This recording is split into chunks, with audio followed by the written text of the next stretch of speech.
All right, so we're gonna grab some rosemary from the garden, and our emu steak recipe happens to call for rosemary.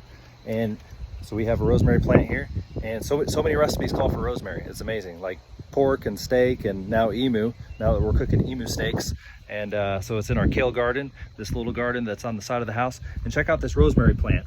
When we moved here a few years ago, I planted this rosemary plant, and it's just gone to town. Nothing can kill it. We don't do anything for it. We don't water it, we don't spray it, we do nothing for it. And look at it, it's huge. Look at this fresh rosemary, it's delicious.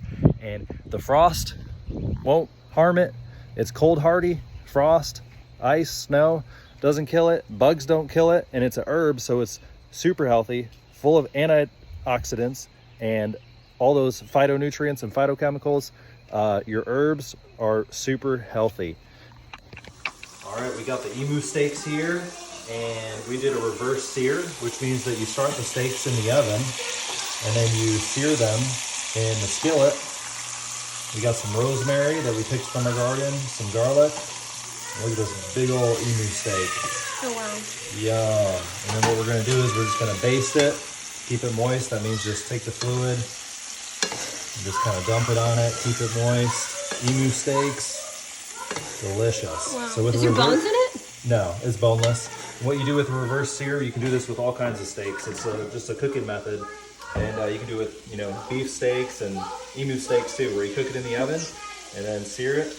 And we're just gonna get it to the right internal temperature. We're gonna wrap it in foil, let it rest, and then we're gonna cut these steaks up, and we'll see. All right, here we are with the emu steak. Y'all ready? Oh my goodness, emu steak. All right, so here it is cut up. It looks pretty good. It looks like nice, tender, juicy steak. Pretty good size. I mean, look at my hand. It's a pretty good size steak. All right, y'all ready to try it? Poke it with your fork. Poke it with your fork. Let's try the emu steak. All right, everybody's gonna take a bite. Everybody's gonna take a bite. Ooh, really tender. Really tender and juicy. You wanna try it? What do you think? That's good. It's really tender and juicy, huh?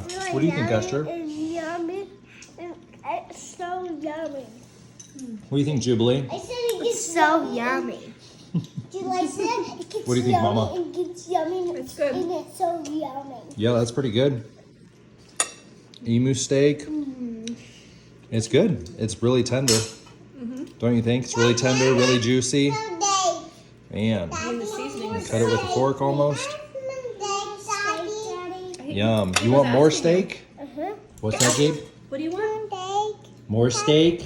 All right, well, that was a hit. Here you go, dude. Here's a whole slice of steak. Now that piece. Here, Gabe. The whole thing. The whole thing? The whole plate. You want the whole plate? Uh-huh. You're a hungry girl, huh? You're my steak girl? All right, buddy. Enjoy your steak. Well, that was pretty good. I'm pleasantly surprised about emu steak. It's really tender, really juicy, and check out that nice cut of emu steak. We are definitely gonna be enjoying all these emu steaks and emu tenderloin steaks. They were pretty good. Y'all go out and try some emu. All right, so here's the other emu steak. The other two were a different steak, and we're still learning all the cuts and stuff. There's like several different steaks, like fans and tenderloins and all kinds of stuff. And this emu steak is actually amazing. And this one here is huge. I mean, look at the fork. It's as tall as the fork. And look at it. It looks like filet mignon, and it's super tender. Look at that. And it's fully cooked. It's just red because the meat's red. Like it's not bloody at all. It looks like it's not bloody. really That's just red, the way but emu is.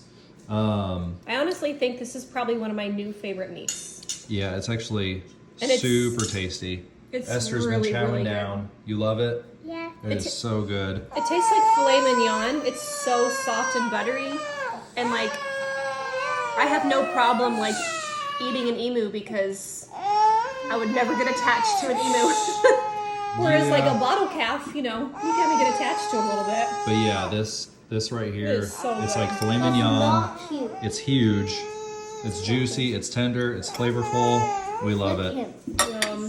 Alrighty. All right, so y'all got to see the Emu Steaks, and last night we had Emu cheeseburgers that were super good, and then tonight we dug into those Emu Steaks, and we took 2 emus to the processor, and we got about 60 pounds of like boneless, high quality emu back of the emu burger and the emu steaks, and there's several different types of steaks.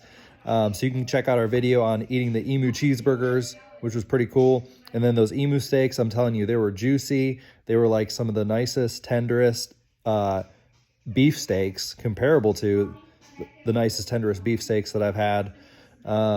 They were super good. So if you see emu for sale, try it.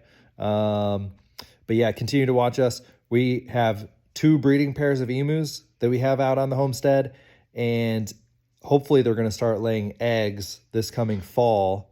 The emu egg laying season is pretty much the opposite of the chickens, because emus are from Australia. They're on the other side of the continent, so they start laying like in the winter here. So in October, November, that's when emus start to lay eggs, and then hopefully they'll be breeding, and we'll talk more about emu breeding and brooding and hatching and emu chicks, and hopefully we got those little striped chicks running around this coming winter. Stay tuned.